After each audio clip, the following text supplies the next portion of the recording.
প্রিয় দর্শক, প্রতিবেদনের প্রথমে আপনাদের স্বাগত। আশা করি আপনারা সকলে ভালো আছেন। আমি আপনাদের দোয়া ও আশীর্বাদে ভালো আছি।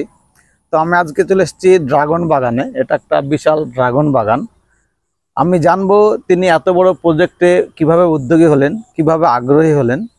তো চলেন কথা না বাড়িয়ে আমরা এই জমির মালিকের সঙ্গে কথা বলি। বলেন, আপনার নাম কি? আমার নাম মেহবুব রেজা বাবুল।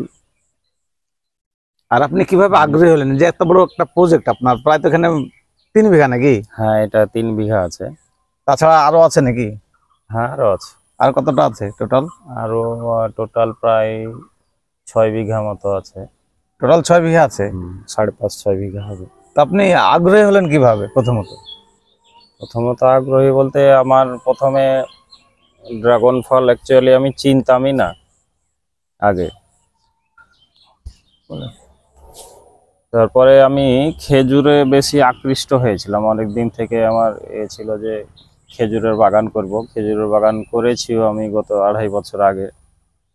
সেই খেজুরের বাগান থেকে ধীরে ধীরে ড্রাগন ফলের ভিডিও দেখতে পাই ইউটিউবে, এবং আরও পরিচিত একজন ছিল, এক ভাই, তার বাগান ছিল। সেইখান থেকে আমি ধীরে ধীরে আগ্রহী হই যে এতে ইনকাম প্রচুর। ধীরে ধীরে এ সম্বন্ধে জানলাম, তো সত্যি সত্যি ইনকাম। তারপরে আমি প্রথমে একটা 12 কাঠা জমিতে কিছু চারা রোপণ করেছিলাম, তারপরে এই বড় প্রজেক্টে হাত দিয়েছি। তো আপনি এখন কতটা জমির উপরে ফল পাচ্ছেন? একসঙ্গে তো লাগানো পুরোটা? না, একসঙ্গে না, এই পরে এই যে পাশে 1.5 বিঘা আছে, এটা পরে লাগিয়েছি। এটা সম্ভবত এই সিজনের শেষে এই বছরই কিছু ফল পাওয়া যাবে। আর যে 10-12 কাঠা একটা জমি আছে, ওটা আগে লাগা ছিল।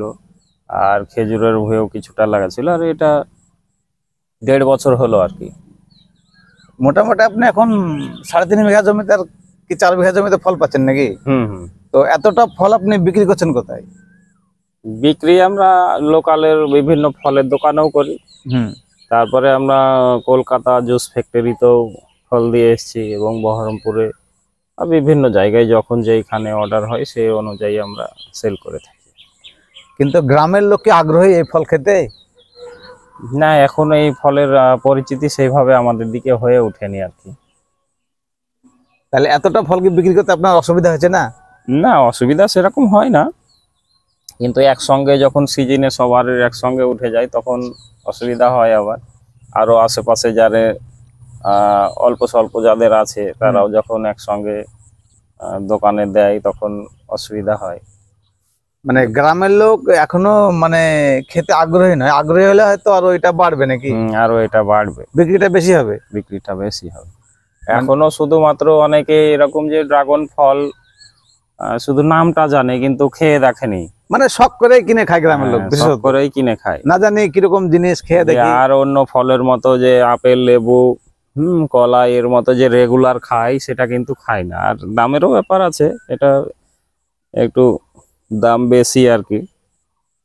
এখন দাম কিরকম চলছে আপনার ড্রাগনের? এখন আমরা পাইকারি 190-200 এরকম বিক্রি করছি। মানে পাইকারি। খুচরা তো তাহলে মার্কেটে আর একটু বেশি হবে, মোটামুটি আরো 50 টাকা বেশি হইতো। ওরা তো লাভ করবে। না, এখন লাভ করলেও দোকানদার গুলো সেই পরিমাণে লাভ করতে পারে না। এখন সব কম্পিটিশনের বাজার হয়ে গেছে। আগে লাভ করতে প্রচুর, কিন্তু এখন পারে না। কোনো দোকানদার হয়তো 20 টাকা 30 টাকা লাভেও দিয়ে দেয় কেজিতে। হ্যাঁ, কখনো 10 টাকা লাভেও দিয়ে দেয়। তো দর্শকবৃন্দ, আমাদের ভিডিও শেষ পর্যন্ত দেখলেন, সেজন্য আপনাদেরকে অজস্র অভিনন্দন ও ধন্যবাদ। আর মেহবুব ভাই আমাদের চ্যানেলের সামনে বিস্তারিত জানালেন, এনাকেও অজস্র অভিনন্দন ও ধন্যবাদ। পরবর্তী নতুন ভিডিও নিয়ে আসা পর্যন্ত ভালো থাকবেন, সুস্থ থাকবেন। ধন্যবাদ।